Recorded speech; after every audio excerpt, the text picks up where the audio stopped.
یہ اللہ کا امر ہے. اور اتنی سخت شرائط لگائیں اور جو ہے حضور نے عہد نامہ لکھا اور پھر حکم دیا صحابہ کو کہ اپنے احرام کھول دو. اب اتنا لمبا سفر.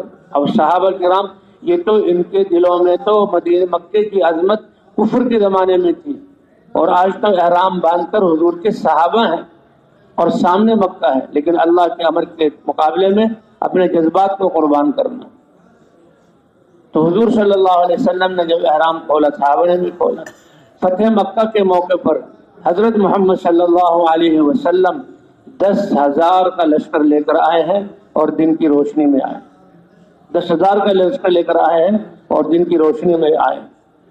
مکے والوں کو دن میں تارے نظر آ گئے اور سمجھ گئے کہ 13 سالہ مکے کی ساری جو ہم نے ظلم کیا اور حضور کو ستایا، صحابہ کو ستایا، اور یہ 6 سال 7 سال 8 سال جو ہے مکہ میں مدینہ میں ستایا، آج اس کا بدلہ لیا جائے گا. اور حضور صلی اللہ علیہ وسلم جب داخل ہوئے فرمایا کہ تمہارے ساتھ کیا معاملہ کروں؟ تو انہوں نے کہا آپ ہمارے کریم اور معاف کرنے والے بھائی ہیں اور کریم ہستی کے بیٹے ہیں، آپ ہمیں معاف کر دیجئے. آپ نے فرمایا میں وہی کہوں گا جو کریم ابن کریم یوسف علیہ السلام نے کہا تھا، لا تثریب علیکم اليوم، کہ تانے والی کوئی بات بھی نہیں ہوگی اور سب کو معاف کر دیا، سب کو معاف کر دیا. کہتے اس اخلاق نے تو پھر کفر کی جہاں کمریں توڑ دی. اور پھر آپ کی طرف سے اعلان، جو اپنے گھر میں داخل ہو کر اپنے گھر کا دروازہ بند کر لے اس کو امن ہے، کچھ نہیں کہا جائے گا. جب وہ سفیان کے گھر میں داخل ہو جائے اس کو وہ امن میں ہے، اس کو کچھ نہیں کہا جائے گا. جو بیت اللہ کے جو ہے دروازے کو پکڑ لے اس کو کچھ نہیں کہا، عام معافی کا اعلان کر دیا. تو بھئی یہ ہے حضرات انبیاء کرام کے اخلاق اور یہ ہے حضرت محمد صلی اللہ علیہ وسلم کی سیرت. اور کہتے ہیں اس کے بعد جو غزوہ حنین ہوا، غزوہ حنین میں پوری وادی جانوروں سے بھری ہوئی، پوری وادی اونٹوں سے، بھیڑ بکریوں سے، یہ پوری وادی بھری ہوئی. تو یہی مکے والے جنہوں نے اتنا ستایا تھا، غزوہ حنین کے موقع پر سارا مال مکے والوں ایک ایک آدمی کو 100 اونٹ عطا کیے حضور صلی اللہ علیہ وسلم. ہزاروں اونٹنیاں وہ کیا بکریاں ان کو دی. مدینے والوں کے دل میں نوجوان لوگ تھے، ان کے دل میں یہ آ گیا کہ دیکھیں خون ہمارا بھی ہے اور لڑائیوں میں ہم کام آئے. اور جب غنیمت ملی تو مکے والوں کو دی جا رہی ہے، لیکن مدینے والوں کا جو نصرت کی تھی انہوں نے جو حق ادا کیا تھا، حضور کے دل میں ان کی عظمت اور محبت. حضور صلی اللہ علیہ وسلم کو پتہ لگ گیا کہ مدینے والوں میں سے چند نوجوانوں کے دل میں کہ حضور صلی اللہ علیہ وسلم نے اس وقت ان کو یہ غنیمت کا مال دیا. حضور نے سب کو بلایا، دیکھو صرف انصار ہو اور کوئی نہ ہو، اور بلا کر آپ نے خطبہ دیا. اے انصار، تم اگر یہ کہو کہ آپ کی قوم نے آپ کی بات کو ٹھکرایا اور آپ کے وطن سے نکالا اور بے گھر کیا، اور تم نے مجھے ٹھکانہ دیا، تم نے میری مدد کی، تم نے میرے دین کو قبول کیا اور میرا ساتھ دیا، تم حق بجانب ہو، تم حق بجانب ہو. کہ انصار یہ میں کیا سن رہا ہوں کہ دنیا کی چیزیں میں نے ان کو دی اور تم اس پر کہ بھئی ان کو دی گئی چیزیں سنو.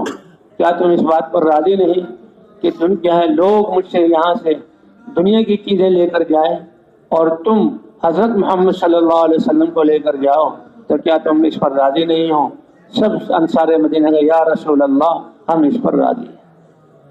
فرمایا یہاں سے جاتے ہوئے لوگ مختلف راستوں کو اختیار کریں گے اپنے اپنی منزلوں تک، تو میں انصار والا راستہ اختیار کروں گا. اے انصار، تم نے جو میری مدد کی ہے یہ تو دنیا کی چیز تھی، اس کے ذریعے سے میں نے یہ ان کو دے دی، تمہارے ساتھ تو میں خود ہوں. اور وہ فضائل بیان کیے کہ اگر جیسے انسان کے حفاظت کے لیے اس کا لباس ہوتا ہے، فرمایا یہ میرے صحابہ مہاجرین سب صحابہ یہ میرا لباس ہے، مہاجرین میرے اوپر کا لباس ہے، اور یہ تم جو ہے میرے اندر کا استر اور بنیان جو جسم کے ساتھ چپکا ہوتا ہے تم وہ لباس. تو یہ ہے حضرات انبیاء کرام کی زندگی. حضرات انبیاء کرام اپنی ساری صلاحیتیں جو دنیا ملتی وہ بھی ان پر لگاتے تھے اور پوری زندگی صرف کرتے تھے. اور یہ ہے اللہ کی رضا والی زندگی۔ نبیوں کی زندگی کو جو قبول کرتا تھا اللہ اس کو دنیا میں بساتے تھے۔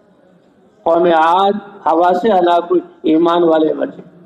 تو اتنی تیز ہوا تھی، 7 راتیں اور 8 دن گھروں کو الٹ دیا، اور سب یہ ہود علیہ السلام اور ایمان والے انہی فضا اور ہواؤں میں تھے، لیکن اسی ہوا کو حکم تھا کہ ایمان والوں کو ذرہ برابر تکلیف نہ ہو۔ یہی پانی جس سے ہلاک ہوئی نوح علیہ السلام کی قوم، اس کشتی کے ذریعے ایمان والوں کو بچایا، حالانکہ ان کی تعداد بہت کم تھی۔ صالح علیہ السلام نے قوم سمود، جن نے پہاڑوں میں اپنے گھروں کو تراشا تھا، چیخ آئی فرشتے کی طرف سے، سب کے دل پھٹ گئے اور ایمان والے بچے۔ تو جو اللہ کو راضی کرنے والے جو زندگی گزارتے ہیں، ان کی وہ اللہ ان کو بھی سعادتیں عطا فرماتے ہیں، اور ان کی وجہ سے پوری دنیا امن کا گہوارہ بنتی ہے۔ اسی لیے تو آتا ہے کہ جو آدمی علم سیکھنے کے لیے اپنے گھر سے نکلتا ہے تو اس کے جسم سے نکلنے والے انوارات یا خوشبوئیں جانوروں تک کو محسوس ہو جاتی ہیں۔ سمندر کی مچھلیاں ان کے لیے دعا کرتی ہیں، فرشتے ان کے لیے پر بچھاتے ہیں، فضاؤں میں پرندے ان کے لیے، کیونکہ یہ ایسا علم سیکھنے جا رہے ہیں، ایسی زندگی سیکھنے جا رہے ہیں کہ وہ زندگی انسانوں کی زندگیوں میں زندہ ہوگی تو اللہ کی طرف سے امن کے فیصلے اتریں گے، زمین پہ زلزلے نہیں آئیں گے، پہاڑوں سے بھونچال اور آگ میں انگوجہ لاوا نہیں نکلے گا، سمندروں میں طغیانی نہیں آئے گی، ہوا سرکش نہیں ہوگی، بلکہ ان ایمان والوں کی ایمان اور اعمال کی وجہ سے اللہ کی رحمت کے فیصلے اتریں گے اور سب فائدہ اٹھائیں گے۔ انسان کے جسم میں اللہ کا ایک امر روح، اس روح کی وجہ سے انسان کی ساری عظمت ہے اور اس جسم کی قیمت ہے۔ اس روح کی وجہ سے آنکھوں کا دیکھنا ہے، اس روح کی وجہ سے زبان کا بولنا ہے، اس روح کی وجہ سے دماغ کی سوچ ہے، کتنے بڑی بڑی اسکیمیں اور کارنامے کرتا ہے انسان، اور اس روح کی وجہ سے انسان کا مسافتوں کو طے کرنا ہے۔ اللہ کا ایک امر نکل جائے سارے اعضاء بیکار۔ کہ بھئی ایسے ہوتا ہے کہ نہیں ہوتا؟ روح نکلنے کے بعد اب اس کو کوئی چیزیں کام، ایک اللہ کا امر، قل الروح من امر ربی، سمجھا دو میرے بندوں کو کہ یہ روح اللہ کا امر ہے، اور اس اللہ کے امر کی وجہ سے سارا تمہارا نظام چل رہا ہے۔ بادشاہ کی بادشاہت، انجینئر کی انجینئرنگ، ڈاکٹر کی علاج، زمیندارے کا زمیندارے کا زمیندارہ، حکومتوں کی حکومت اس روح کی وجہ چل رہی۔ روح نکل جائے تو یہ جسم تعفن کی جگہ۔ تو دین تو اللہ کی چاہتوں والے احکام کا مجموعہ ہے، دین تو اللہ کے احکام کا مجموعہ ہے جو اللہ کو پسند ہے۔ وہ احکام دنیا میں ہوں گے تو امن، جیسے روح جتنی مضبوط ہو، آنکھ کا دیکھنا اتنا اچھا، زبان کے بول اتنے صحیح، کانوں کا سننا بالکل ٹھیک، دماغ کی سوچ بڑی قیمتی، اور جو ہے ہاتھ پاؤں کی حرکت بڑی قابل قدر اور رشک ہے۔ جتنی مضبوط روح ہوتی چلی جائے گی، اعضاء کے